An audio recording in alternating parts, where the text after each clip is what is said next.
a fucking bee on my camera. But I'm trying to do something here. Okay. Can you hear that? Oh, whoa. Hello. Are you in the market for a new car? Are you? You are? That's great. Buy a used car. Okay? Get out of that. Get out of that dealership. Like, I'm being serious right now. Get the fuck out of there. Turn around, walk out. Because they're gonna diddle you in there. They're gonna diddle you and then some. Okay? I'm serious. Because dropping 25,000 plus on a new car, and by the way, in the U.S., you'll be hard pressed to find a brand new car that costs $25,000. But anyways, dropping $25,000 on a new car, especially as a young person, has got to be one of the dumbest financial decisions you can make. Right? And for what? A soulless appliance?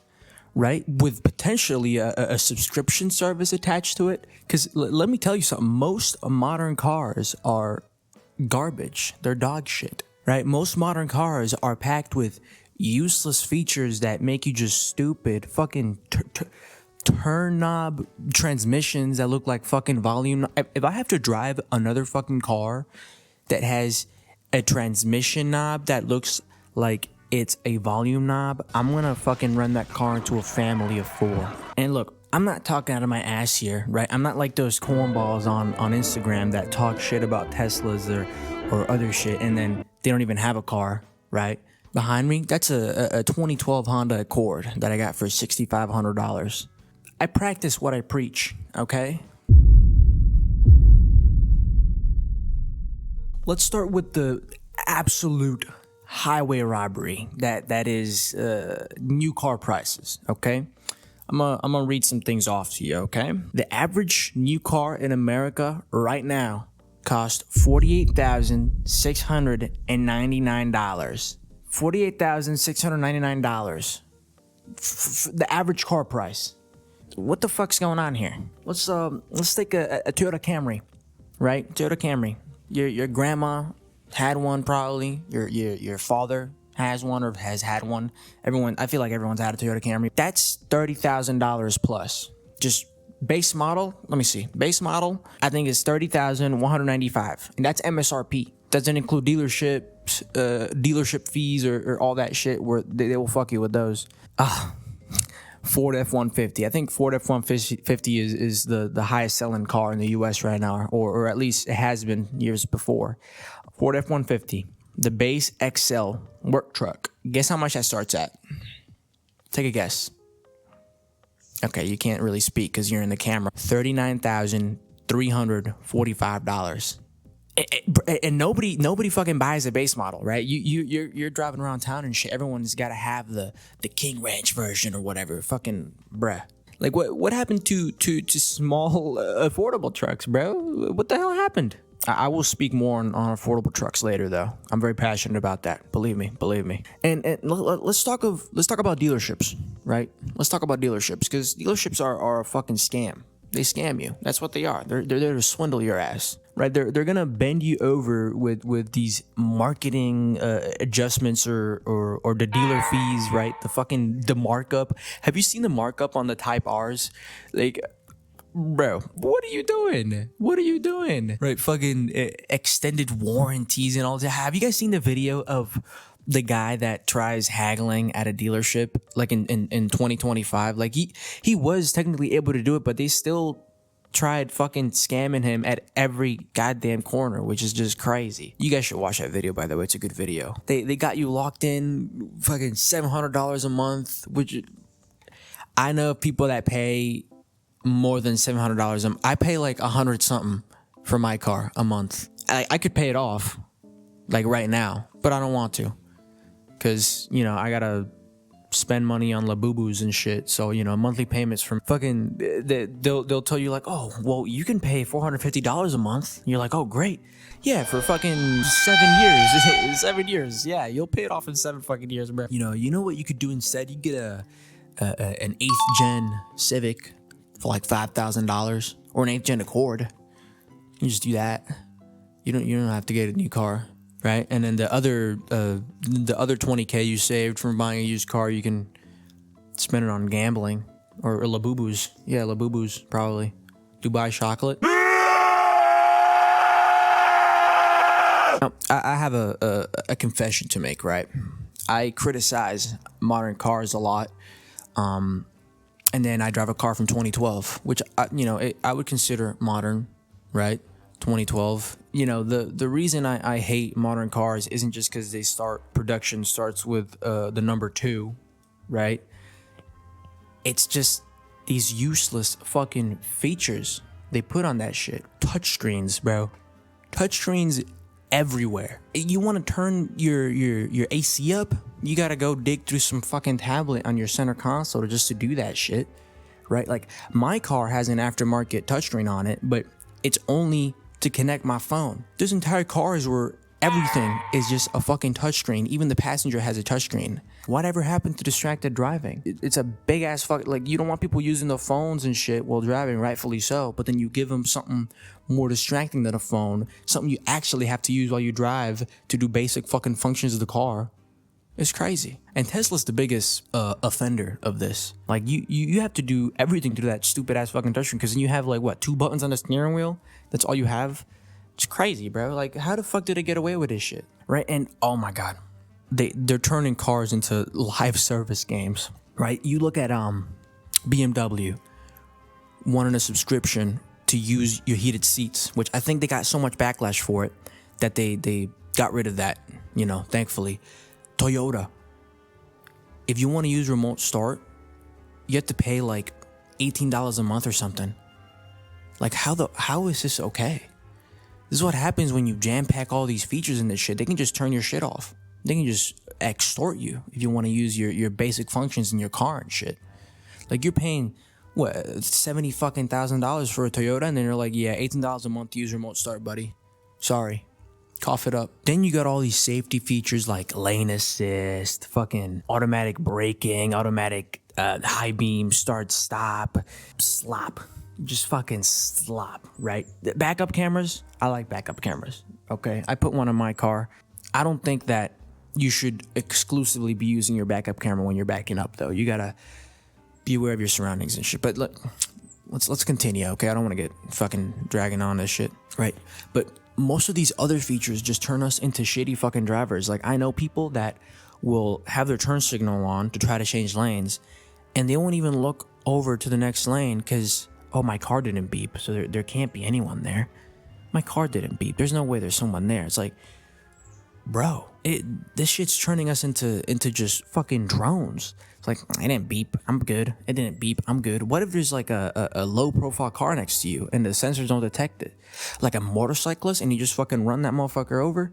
Oh, it didn't beep, Your Honor, it didn't beep, bro. Right? It's just gimmicks.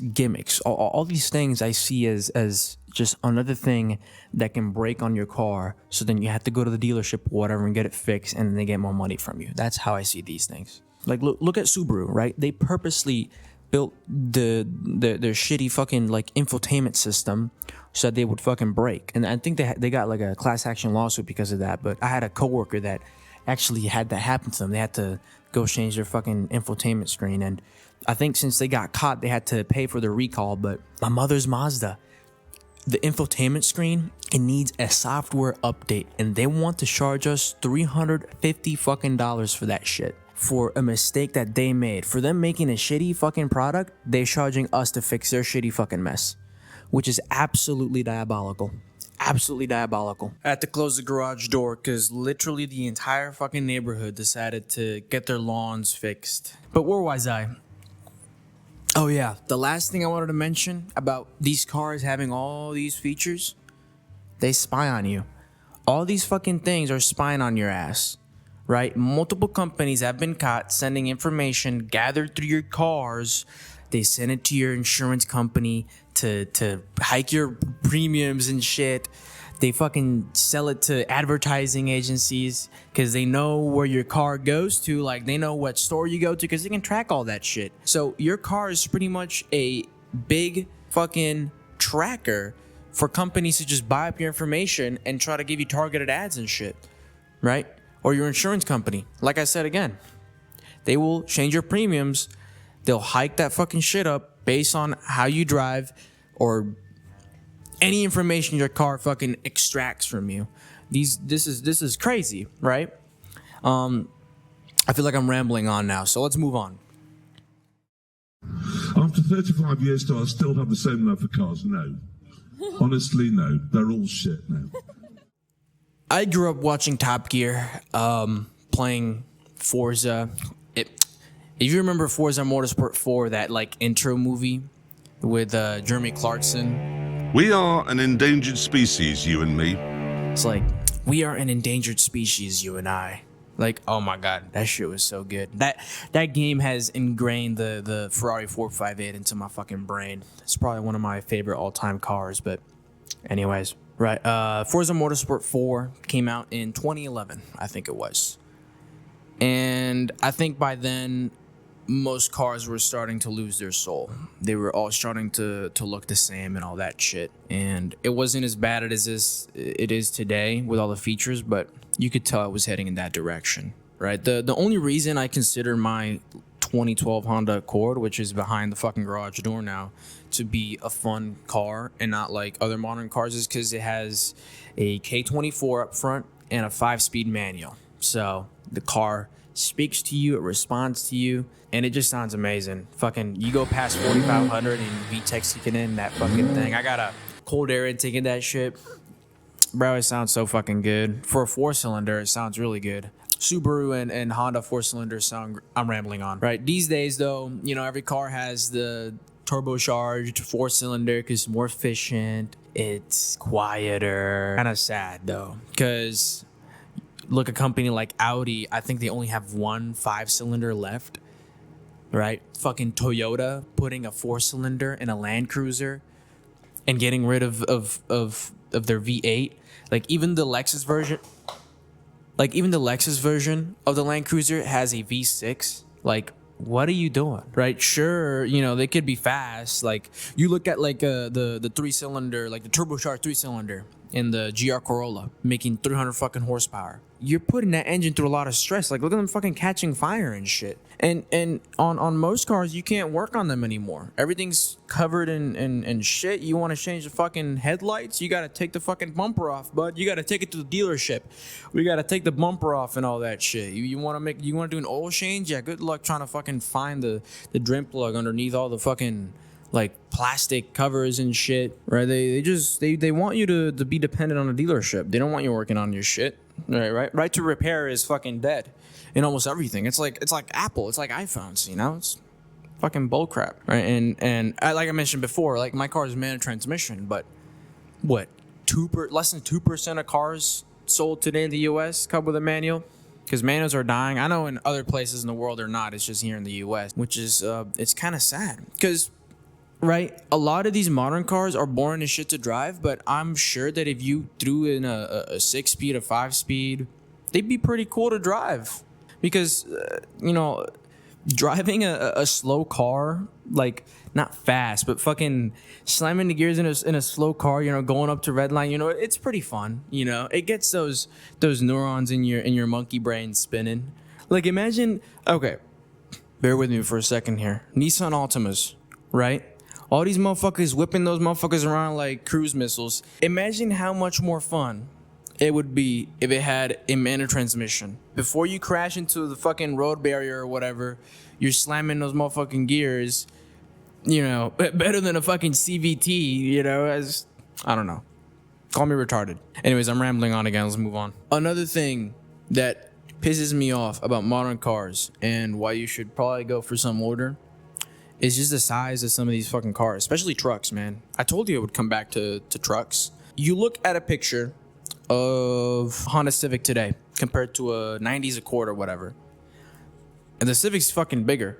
You look at a like 2000s 4Runner and a 2025 RAV4, and the RAV4 is fucking massive. The worst offender of this are trucks, man. Fucking trucks. Pickup trucks. Let's talk about pickup trucks and the lack of the small, affordable pickup truck, right?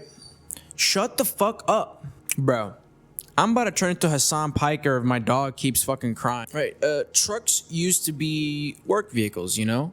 Affordable, you know, simple. You know, you could use them, you know, for anything. But now, bro, now, oh my God. They're pretty much like luxury SUVs with a bed attached to them. That's what trucks are these days. F-150 again, let's use that. Like, the truck is so high that if you want to load something to that bitch, oh my God. I used to work at fucking Lowe's, outside garden, baby. Hell yeah, fucking sucked. We had motherfuckers pull up in these new F-150s. They want peat moss. That motherfucker weighs like 60 pounds a bag. I want 15 bags of peat moss. Bro, that bed is lifted off the fucking ground like 5 feet. Trying to lift that motherfucking thing is like, bro, who the fuck are these trucks made for? It's made for people that want to cosplay as like rural people. I think this is why vans are kind of becoming popular. You need a fucking step ladder to get on these beds sometimes. And these trucks are like, the hoods are so high up that there could be a kids playing in front of you on the road, and you'll fucking run over those motherfuckers without even looking at them. No fucking sensors going off, anything, nothing, bro. Why are people buying these trucks? Well, I know why people are buying these trucks, okay? I know why, and let me tell you why. Right, the average American consumer has been tricked that they need like a 400 horsepower plus big ass fucking truck to go do groceries, go to fucking Costco or something. They've been tricked into doing that. And also, there's really no alternative, right? Sure, Ford Maverick, Hyundai Santa Fe, these trucks are, in my opinion, not really what a lot of people want. These trucks are still packed with these useless fucking features, and then they climb up to like $40,000. Like, I think the cheapest Maverick you can get is $28,000 MSRP. So before dealerships and all that shit. Santa Fe's a little more expensive, I think. You know, cafe standards and the chicken tax have created a regulatory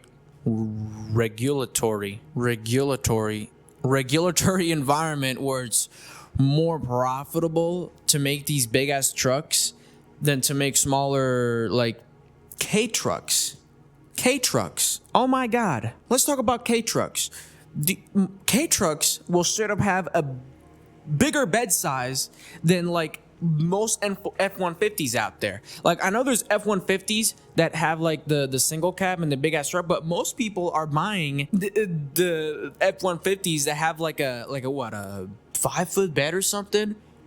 And a K-truck will straight up be smaller, much smaller, and still have the same bed size. You know, I think there's a big market in this country for something like a K-truck. You look at Slate, which, to be honest, I feel like Slate is just gonna be another electric car that's gonna be overpriced, in my opinion. I honestly think that they're still too expensive, and they're just going for the gimmick of saying that they are a simple, affordable truck, when in reality, they're probably... I like the idea of just like the old days, you just pick out what you want.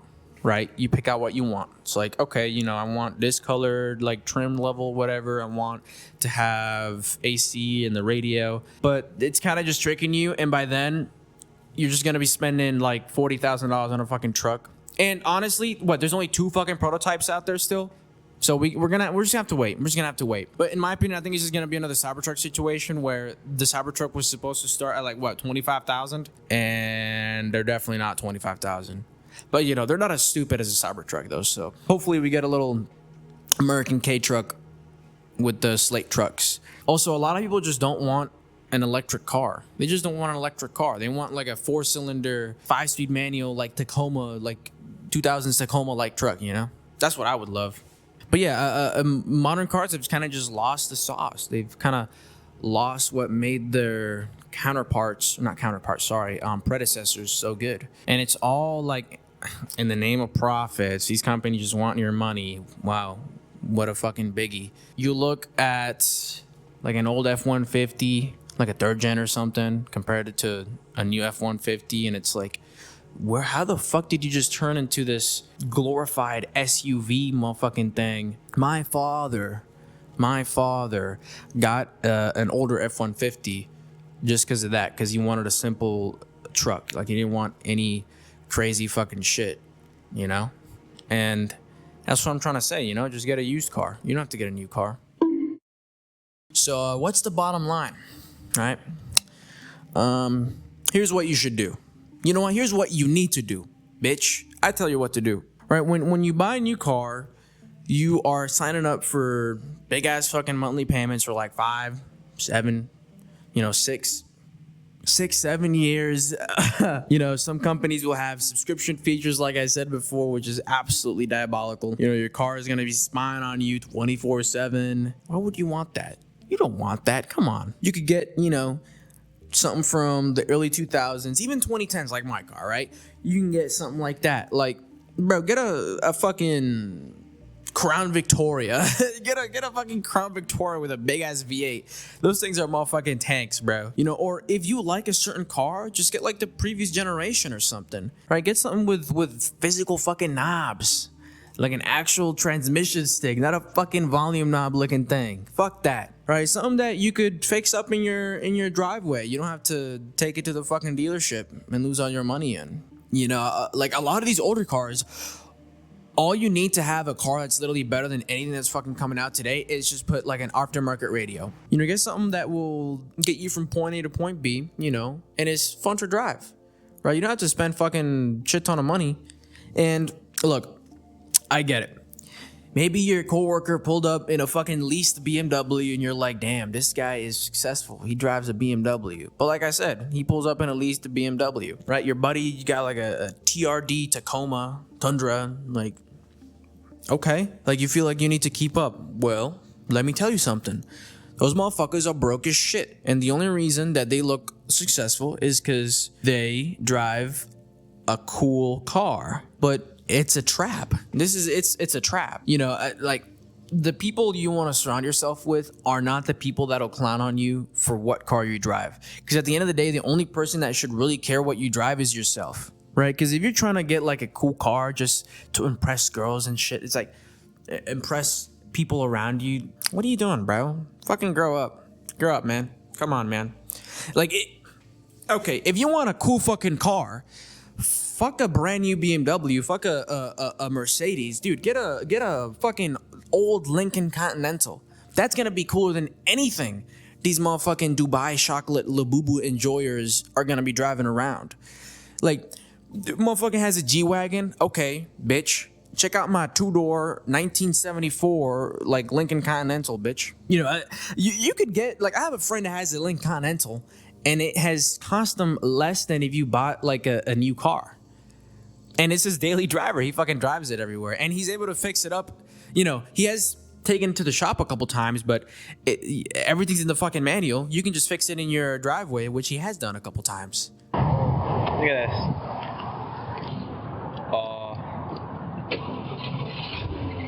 Ooh. Strong. Strong sounding. Like, what's actually impressive? Financial stability. That's hot. That's hot as fuck right there. Financial stability. Having money saved, not having to pay a monthly payment on a car, being in debt, right? Not being stressed by said monthly payment. That's hot as fuck right there, right? Drive the beater, save your money. And if you're a car guy, it's straight up like you could get your daily driver and then get like a fixer up or something cool for less than what a new car is coming out, right? Or you get a motorcycle as well. Now, at that point you're spending a lot of money. It's very consumerist of me to have the motorcycle in the car, but I still spent a lot less than if I would have gone to the dealership and gotten like a 2025 Camry or Corolla or a Civic, right? The car industry has convinced an entire generation that they need the best looking, newest fucking car model. Like you see it on Instagram, all these cornballs going like, oh, you're in the Matrix. I drive a Bugatti. I got my Mercedes. The motherfuckers just rent these motherfucking cars for a day and then just film their little Instagram video. They're not really the successful people. Come on, bro. Wake up. I don't know if this is gonna be coherent. It's more of a rant because I don't really make scripts for this video. I just write like bullet points and I just fucking go. That's why I ramble a lot. But I don't know. I guess last thing I want to say, for the love of God, get the fuck out of the dealership. The only reason you should be going into a dealership is to, if they have like a snack bar or something, you go in there, grab as much shit as you can, talk shit to somebody, and then fucking leave with your bag of Cheetos and your ice cream or whatever. Orlando Mini Cooper dealership, they got a little mini golf course and a pretty good snack bar. So if you're ever driving around that area and you're bored as fuck, play some mini golf, go in there, fucking, oh yeah, my car's getting serviced, bro. Yeah. And then get ice cream, get a water, get a Coca-Cola, whatever, and then fucking dip. Don't buy a Mini Cooper, by the way. You don't want a new Mini. Your new Minis is literally everything fucking wrong, right? It has lost everything that made Minis special. New Minis are fucking massive, bloated pieces of garbage. End of rant.